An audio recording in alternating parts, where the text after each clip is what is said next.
Former Nigerian military president, General Ibrahim Babangida, IBB, officially launched his memoir, A Journey in Service, in Abuja. The book launch drew an elite gathering of past and present leaders who reflected on his legacy and the state of democracy in West Africa.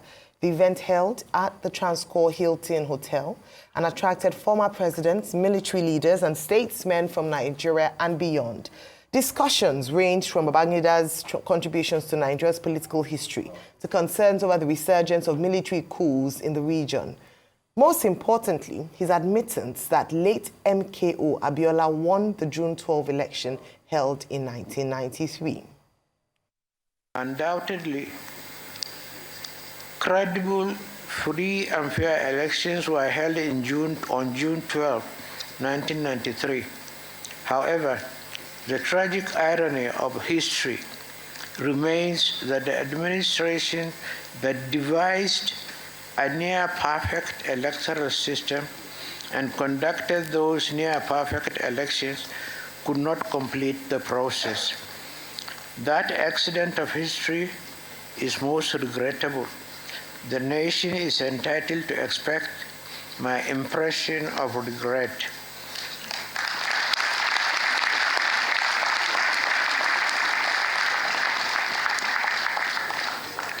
As the leader of the military administration, I accept full responsibility for all decisions taken under my watch.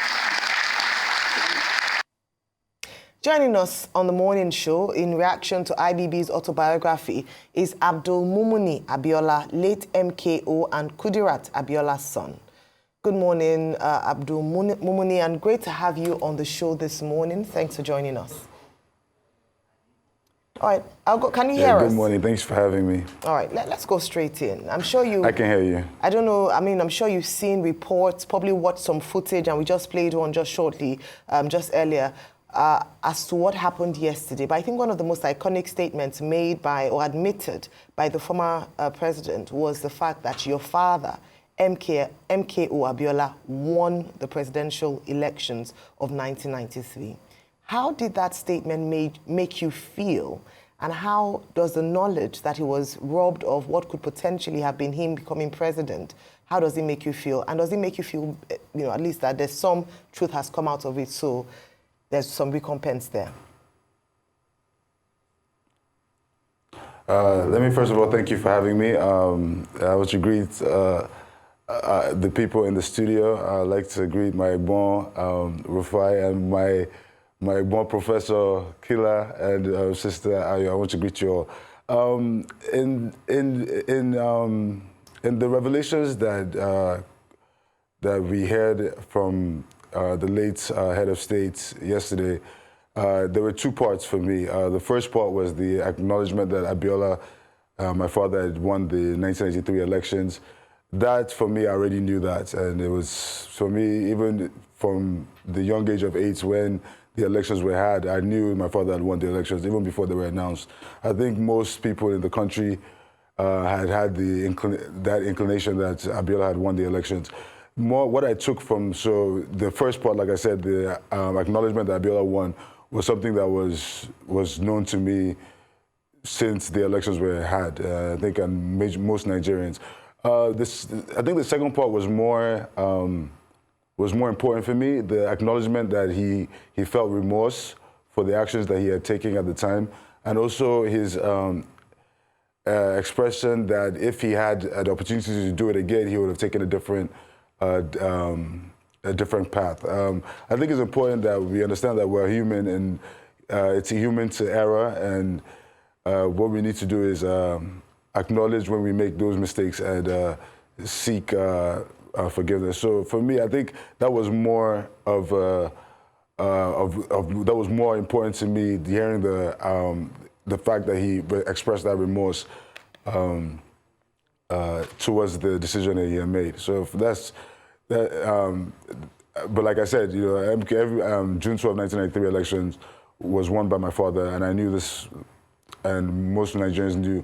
I think this also was good because once he announced it, he had put the matter to rest. Now, the issue is he was the head of state at the time, and now that he's announced that Abiola had won that election, he has basically put that matter to rest. And anybody that was on the fence to the fact that I've known to be true all my life would now basically know that yes, Abiola did win, and he won. He won across Nigeria. And we can talk about Abiola as the figurehead of the June 12 struggle, but what we need to understand is that the Nigerian people were the ones who gave him that mandate, and they were the ones who believed in his vision. So this is also is also healing for the Nigerian people as well to hear the head of state at the time say those words. Okay, I would like to ask, number one, was this healing for you? Was this healing for your brothers, your sisters, your big brothers and sisters? Have you spoken to them after what was said? I don't know if you've gotten a copy of the book, but General Babangida printing the results of that election in a book written by him, is that healing for you? And also, June 12 was not just about MKO Abiola. It was the cardinal point. There were the Nigerians that supported his dream that died. Away Lekanfa was talking about that this morning. Over 100 people that was killed, in Lagos. Many people here, and the Aya was sharing their experience about how they had to go around with leaf in their car and all of that. The journalists that were hounded, that period, the journalists that were killed, those that never made it back home, those that were, hurt. Do you think this will also placate those that were healed? Let me say it in Yoruba parlance. Àwọn yẹn ńkọ́? How about them? Egbon, I would say when we look at the events of June 12, 1993, it brings up a lot of emotions for me. I remember after the election was annulled, I remember my father, struggling to get his mandate, struggling to get justice for what he had assumed was, for the wrongful annulment of that election. And it proceeded for him to he got arrested, and he eventually lost his life.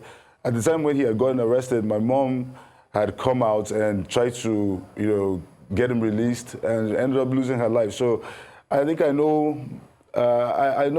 what was lost. I lost a companion in my mother. I lost a guardian. I lost a protector. I basically became an orphan based on that event or that era. You see, I've always lived a life because my father was one to always turn the other cheek. In my religion, it talks about forgiveness, and it talks about forgiving not necessarily for the perpetrator's sake, but for your sake, so you can actually move on. And I think that this was traumatic for the Abiola family, but it was also traumatic for the Nigerian people as well. Like you mentioned, some of your colleagues, their experiences around that time and how they had to, they were so afraid, and it was uncertain. The future was uncertain for a bunch of Nigerians. We lost a lot of great Nigerian people who felt that Nigeria was not redeemable, and they left the country. And so there was a lot of brain drain at that period as well. So I know that there's a lot of trauma that has come out, and I don't think that there will be anything that can be said or done to alleviate that stress. What I've tried to do in my life and in moving forward, especially as you can't change the past, but we can only focus on the future. I've tried to not dwell I've acknowledged what had happened in the past, but not dwell on it, and just try to see how I can use this anger, hurt, and frustration in a way that is productive and moves the nation forward. I think we can all sit here and talk about all the things that have gone wrong, but we have a nation to run, and we have issues that are pertinent at this time. And I think my father was, yes, a messenger, but he also had a message, and I think the message is still an enduring one now. And I think we need to understand that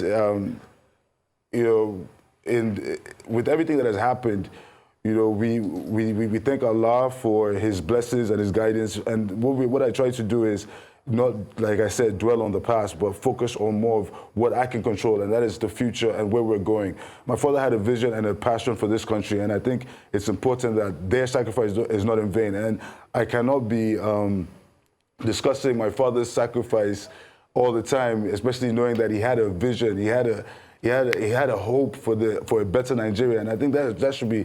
I can use that energy in a more productive way of realizing that dream for him.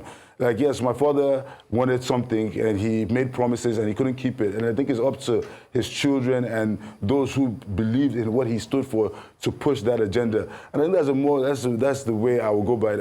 And also pushing that his agenda, we are also, you know, alleviating some of the pains that other Nigerians went through. You know, like you were talking about my father and my mother, but there were Nigerians who lost limbs, lost livelihoods, you know, like companies, people who were known supporters of my father lost most of their companies, and I just know that it was a traumatic period for all Nigerians. And for me, I think we will only do ourselves a disservice if we dwell on the hurts, and we need to now see how we can turn the page and, you know, and put Nigeria first. And I think that's my take on this whole thing. But I get your point that it is very sad, but at the same time, you know, Rome wasn't built in a day. Democracy is not a destination, it's a journey.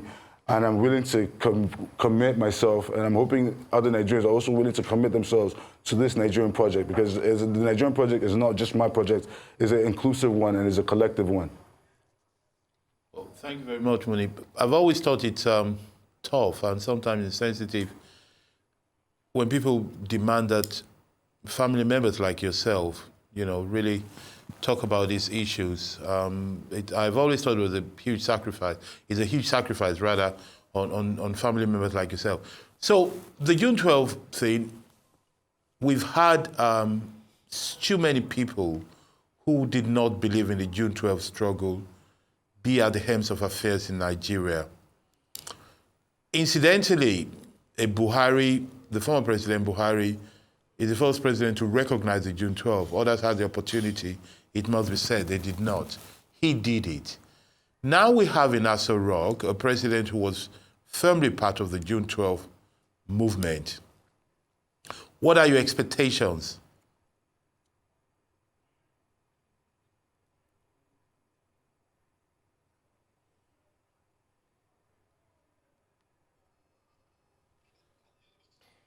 All right, Abdul Mumuni, can you hear us?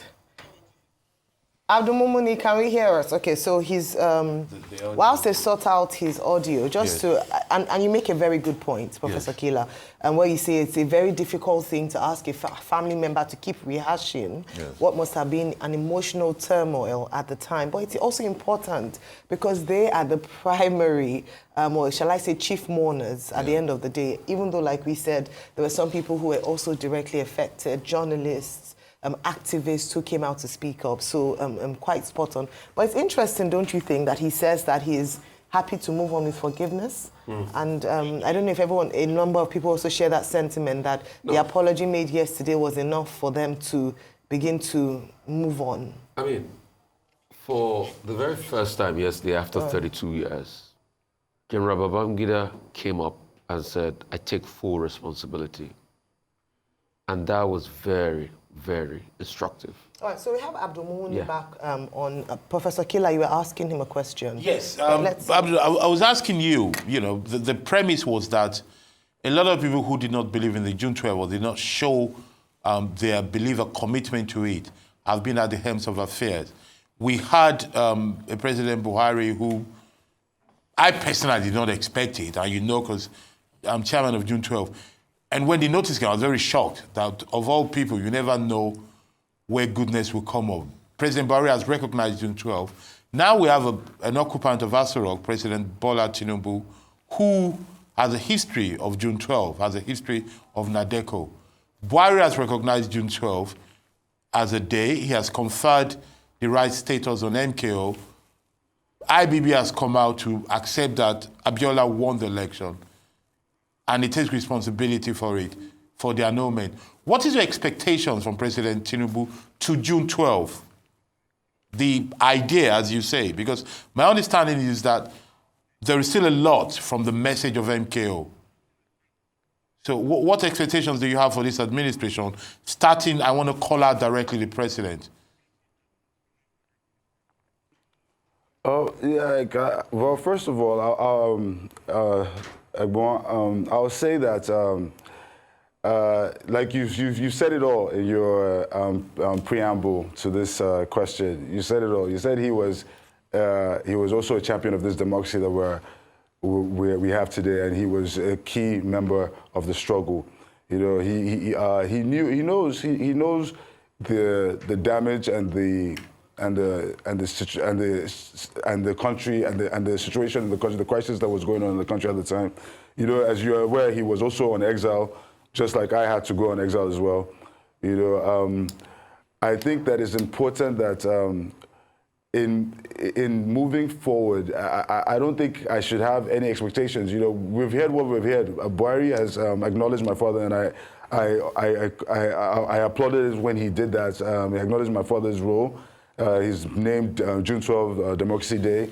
I think with the head of state who was in charge of government at the time to now acknowledge that Abiola had won the election and it was free and fair, and release the results as he's done. I think at this point, it doesn't really have anything to do with me, because at the point of Abiola winning that election, he became the president-elect of the Federal Republic of Nigeria. And if we were to now just suppose when he had died, he lived long enough to have actually been sworn in. So you can also infer that he was the president of the Federal Republic of Nigeria. And then we can say that he might have even been able to have accomplished maybe his first term before he passed away.